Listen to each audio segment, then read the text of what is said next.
Welcome to Pocket Fiction by Steve Cook. Noctis Point, Chapter 6.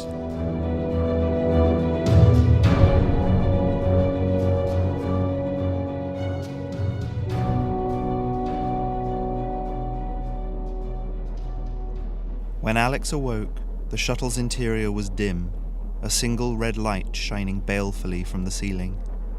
Alex shifted in his seat, trying to get a better view of the other passengers. The padded harness he wore was restrictive, but not uncomfortable, like something from a theme park the orphanage had been to many years ago. The door leading to the pilot's cabin shushed open, and Dr. Firth walked out. The lights came on as he walked, harshly white, and Alex squinted. The doctor had changed out of his suit at some point and into a white coverall, the only ornamentation the small Noctis Point logo. It was instantly recognizable to everyone in the Empire, a blunt arrow pointing to a dome. "Rise and shine, kids," Firth said, smiling. "We're on descent to Mars, landing in about 10 minutes. Flight time was 36 hours. He walked up to the end and began to tap at one of the soft screens mounted on the shuttle wall. "Longer than usual, for which we apologise. The half-light engine on this thing needs a good overhaul. Barely managed an eighth most of the way, but it gives you a chance to reset your body clocks." Alex looked around at the others, getting a good look at them for the first time. He'd been the last one to board, and the shuttle had taken off scant minutes afterwards. He'd gotten brief impressions of the others before the lights snapped out, but now they were all exchanging curious glances. Opposite him sat a boy, older than Alex, dressed in a loose shirt and jeans. It wasn't warm in the shuttle, but like Alex, this boy didn't seem bothered by the cold. Corded muscles stood out on his deeply tanned arms, and his short black hair was spiked up. Then he grinned, and it was the most joyful expression Alex had ever seen. "Kingsley Ames," he said, pointing at himself. "You're Alex?" "Do I know you?" The boy snorted a laugh at Alex's confusion. "Firth called you into the shuttle by name." Oh, yeah," Alex said, feeling his face flush. "No worries, mate," Kingsley said, grinning again. "I'm guessing you're from London, since we landed there last." Alex nodded. "You?" "Melbourne. Took the long way around on this trip." Dr. Firth turned around and the harnesses retracted, rising up to the ceiling, leaving them wearing just safety belts. Alex looked around the cabin, feeling his neck twinge in protest after being in one position too long. There were 6 of them, 4 boys and 2 girls, all similar ages. Next to Kingsley, a girl, her blonde hair in a bob, was talking to the boy on the other side of her, short and skinny with ginger hair and freckles. To Alex's left sat the other girl, tall and thin with long black hair, her eyes closed. Leaning forward against the belt, Alex could just see the shuttle's last occupant, a boy with brown hair, chewing gum and looking at the others appraisingly. "Just like I am," thought Alex. Their eyes met and he smiled, but Chewing Gum Boy just stared back, expressionless, until Alex sank back into his seat. Firth walked back between them to the front and turned, leaning on the harnesses of 2 empty seats. "When we land, you'll be taken to induction and then placed with a roommate to settle in. It might be someone from this shuttle, might not. There are no alternatives. You get on with this person, or you don't. Consider it your first lesson here at Noctis Point." He looked at each of the new recruits, meeting their stares. "We work together here. Lone wolves tend to get picked off." He let that sink in for a moment, then smiled again. "You'll see me occasionally, but my role is facilitator for finding new recruits on Earth and on the colonies. As a general rule, listen to anyone wearing one of these." He gestured to the overalls he was wearing. "White is teaching staff. Give them the respect they deserve. Brown is maintenance. Same thing applies. You want hot showers in the morning? You treat the techs well. This sort of thing will be covered in more detail in your induction, by the way, but you'll be encountering these things from the moment you land. You'll be given a grey one to wear until you graduate up from there to something a bit more colourful. Anyone wearing a colour is more experienced, more powerful, and more dangerous than you." He smiled, not altogether kindly. "Don't piss them off." The shuttle shuddered, and the manoeuvring thrusters wound down. "Sounds like we've landed," Firth said. Undo your safety belts and grab your stuff out of the overhead lockers. Don't leave anything, or it'll be destroyed. A siren blared suddenly, and the back wall of the shuttle began to open, hinging to form a ramp down to the shuttle bay beyond. Alex thumbed the catch on his harness and stood up, stretching. He rocked back and forth on his heels and frowned. Kingsley, bag already in hand, cocked his head questioningly. I expected the gravity to be different on Mars, Alex said. It's not supposed to be Earth normal. Kingsley nodded. If it were me, I'd have half-light generators under the floor, powering the base.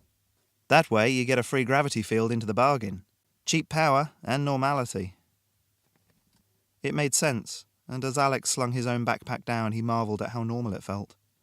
Kingsley led the way, and Alex fell in behind him, feeling himself warming to the youth already. The shuttle bay was colder than the inside of the shuttle had been. It was also featureless, walls, floor, and ceiling all made out of some sort of grey plasticrete. Dr. Firth came around from the front end of the shuttle and strode up to lead them towards a pair of double doors, which opened as they approached. The doors to the base are keyed to your access level, controlled by Elsie. He flashed a smile backwards. She's our tame AI. They were walking down a corridor, several unmarked doors leading off to the left and right. Windows opened onto rooms filled with pumps, large gas or liquid tanks, what looked like a cargo hold. You'll be able to access everything you need, and nothing more. They walked in silence, the sterile white walls and plasticized rubber flooring making Alex feel as if they were mice in some laboratory maze, until finally they stopped at a door marked Induction. Dr. Firth turned and gestured to the door. Good luck, he said, smiling as the recruits muttered their thanks and walked into the room. It was filled with chairs, with a circular hollow projector at the front. Stood next to the projector was a man, perhaps in his 50s, dressed in a white coverall. He was leaning on a walking stick and watching them. Kingsley walked down to the front and slung his bag onto a seat, plonking himself down next to it, while the others found space in the first couple of rows. Alex sat down on the other side of Kingsley.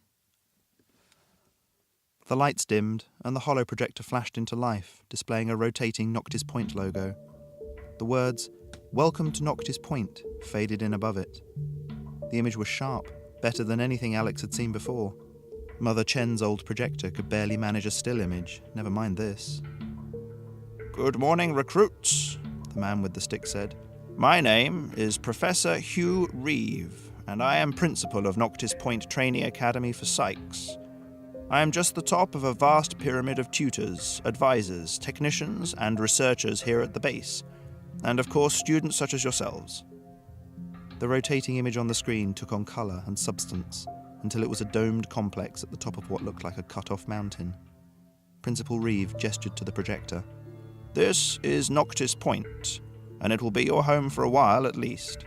How long depends on how well you work and how hard you train. The viewpoint on the projector flew up and over the dome, which vanished. The buildings below were brought into sharp relief, their outlines picked out in green, until a map of the base was floating in front of them. The central building is where you are now, Principal Reeve said, pointing to a spire at the centre of the base. Like a miniature continuation of the mountain the base was sat on, it stretched almost to the top of the dome.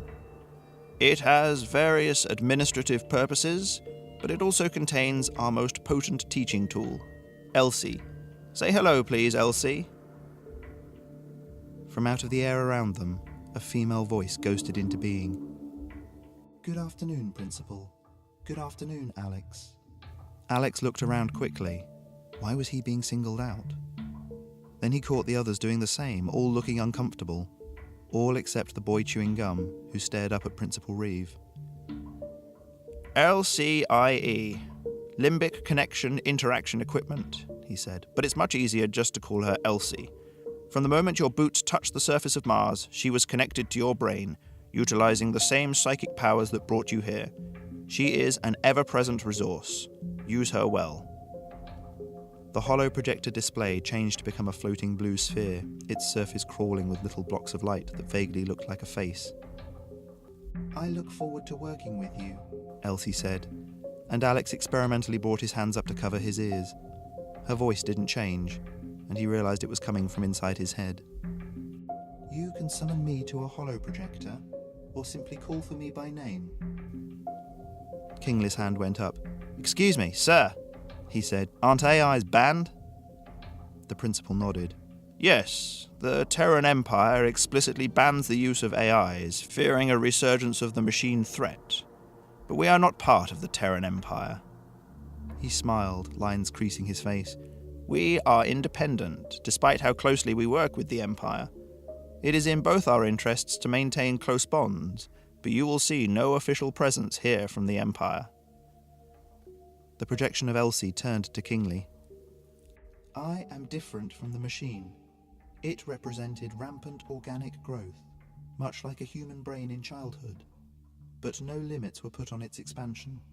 I used the combined minds of all psyches present on the base as both my processors and my limits. As minds leave, I become less capable, but as more minds join us, the balance is restored. The principal gestured at the room and the base in general. Elsie is useful for many things, but most importantly she keeps you alive. As you will learn in the coming days and weeks, psych powers drain you physically. It is possible to overexert yourself and cause serious, irreversible brain damage. Elsie has already placed alerts in your minds that will prevent you from doing this. They sound like this. On cue, everyone jumped as an alarm blared, and Reeve smiled slightly. If you ignore the alarm, she will black you out. Better that than brain death. The induction moved on, but Alex, wide-eyed, looked over at Kingley. The older boy's face was incredulous as he mouthed back, Brain death? Alex shuddered and tried to concentrate as the principal moved on to more mundane things.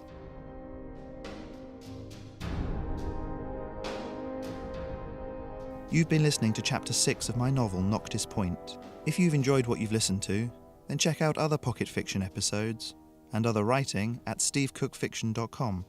You can also get in touch through the website. I would love to hear from you.